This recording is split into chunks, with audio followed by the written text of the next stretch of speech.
আমার বাবাজিরা, আর জান্নাতের বাগানে যারা জান্নাতি মানুষ তারাই জান্নাতের বাগানে বসতে পারে, কি বলেন বাবা, ঠিক কিনা? আর যারা জান্নাতি মানুষ নয় তারা জান্নাতের বাগানে বসতে পারে না। আল্লাহ রাব্বুল আলামিন যাদেরকে আমাদেরকে জান্নাতের বাগানের মধ্যে কবুল করেছে তারাই এখানে আসতে পেরেছি, কি বলেন বাবজান? যাদেরকে কবুল করেন নাই তারা আমরা আসতে পারিনি, কি বলেন বাবজান, ঠিক কিনা? যেহেতু সময় খুব অল্প সময়ের মধ্যে কথা বলতেছি বাবজান, যে আসুন এটা একটা মিলাদ মাহফিলের আয়োজন, কি বলেন? যে দেখেন, কাল কিয়ামতের দিন, মুসিবতের দিন যখন আপনার আমার আমল নামায় মাফা হবে, কি বাবজান, আমল নামায় ওজন করা হবে। ওজন করার পরে দেখা যাবে যে আমার নেকির পাল্লা অনেক যে হালকা হয়ে গেছে এবং বদির পাল্লা ভারী হয়ে গেছে। ওই সময় এটা দেখার পরে ওই ব্যক্তিকে ফেরেশতারা বলবে যে তোমার জন্য আল্লাহ রাব্বুল আলামিন, তোমার যে নেকির পাল্লা হালকা হয়েছে, বদির পাল্লা ভারী হয়েছে, আল্লাহ রাব্বুল আলামিন যাও তুমি এখন তার জন্য জাহান্নাম ফয়সালা হয়ে গেছে। তারপরে ওই ব্যক্তি ফেরেশতাদের কাছে গিয়ে অন্য নবী আলাইহিমুস সালাম, বড় বড় দাউদ আলাইহিস সালাম, ঈসা আলাইহিস সালাম, মুসা আলাইহিস সালাম, 1,24,000 মতান্তর 2,24,000 পয়গম্বর, তাদের কাছে ফেরেশতাদের কাছে যায় কাকুতি মিনতি করবে যে আমার জন্য জাহান্নাম, আল্লাহ রাব্বুল আমার জন্য জাহান্নাম ওয়াজিব হয়ে গেছে, আপনারা আমাদেরকে বাঁচান, আমরা জান্নাতে যাইব। ওই সময় ফেরেশতারা বলবে আল্লাহ রাব্বুল আলামিন আমাদেরকে শাফায়াত করার, আমাদের সুপারিশ করার দায়িত্ব দেয় নাই, আমরা তোমাদেরকে শাফায়াত করে জান্নাতে নিয়ে যাইতে পারবো না, বরং আমরা একটা রাস্তা দেখা দিতে পারি, তুমি যদি এই রাস্তা দিয়ে যাও তা হয়তো আল্লাহ রাব্বুল আলামিন তোমার জীবনের সমস্ত গুনাহ মাফ করে দেবে, বলে সুবহানাল্লাহ। তারপরে ওই ব্যক্তি ফেরেশতাদের কাছ থেকে বলবে যিনি আখিরি জামানার আখিরি পয়গম্বর, নূর নবী, হায়াতুন নবী, জিন্দা নবী, রহমাতুল্লিল আলামিন, ওই নবীর কাছে যাও, ওই নবী তোমাদের শাফায়াত করে জান্নাতে নিয়ে যাবে, বলে সুবহানাল্লাহ। তারপরে তারা দৌড় দিয়ে আপনার নবী সাইয়্যিদুল মুরসালিন, ইমামুল মুরসালিন, দয়ার নবী, মায়ার নবী, বাবাজির আমার আসুন দেখেন আমার নবী কেমন গুনাহগার উম্মতকে কেমন ভালোবাসে, কেমন মোহাব্বত করে।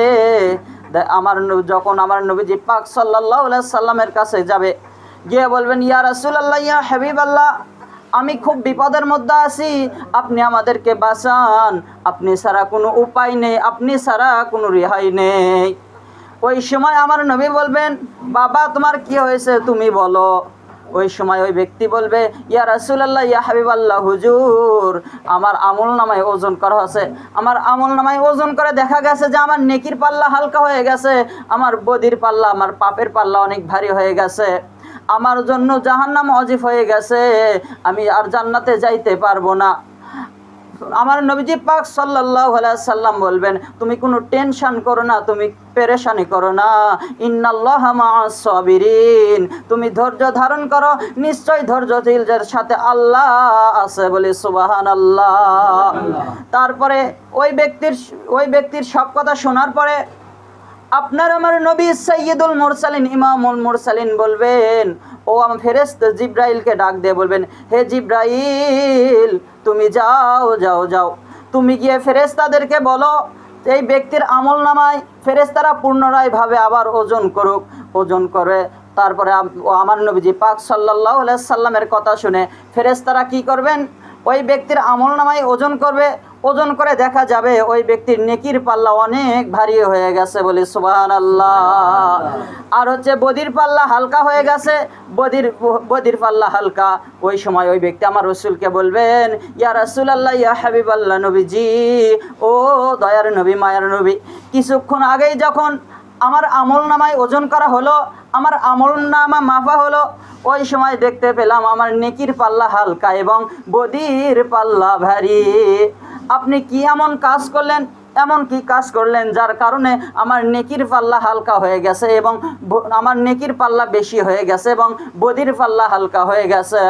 আমার রাসূল করিম সাল্লাল্লাহু আলাইহি সাল্লাতু ওয়াসসালাম উত্তর দিয়ে বলবেন তুমি শুনে রাখো, জেনে রাখো, তুমি দুনিয়া থাকা জীবিত অবস্থায় তুমি যে আমি রসুল করিম সাল্লাল্লাহু আলাইহি সাল্লামের উপর দরুদ শরীফ পাঠ করেছো, ওই দরুদ তোমাদের পয়সা আল্লাহ রাব্বুল আলামিন দুইজন ফেরেশতা তৈরি করে দিয়েছে।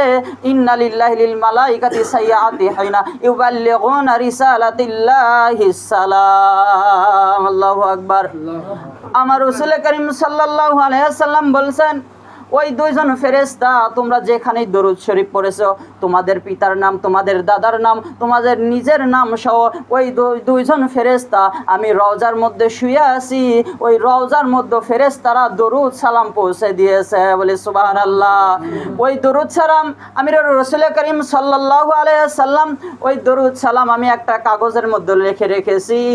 যখন আমি দেখতে পেলাম আমার গুনাহগার উম্মতরা বিপদের মধ্যে আছে, আমার গুনাহগার উম্মতরা কান্নাকাটি করতেছে, আমার গুনাহগার উম্মতরা কারো দরবারে যাওয়ার, কারো কাছে যাওয়ার সাহস পাইতেছে না, ওই সময় আমি নবী সহ্য করতে পারি না, আমি হুজুর পাক সাল্লাল্লাহু আলাইহি সাল্লাম তোমাদের নেকির পাল্লায় ওই কাগজের টুকরা দিয়ে দিয়েছি। বলে সুবহানাল্লাহ।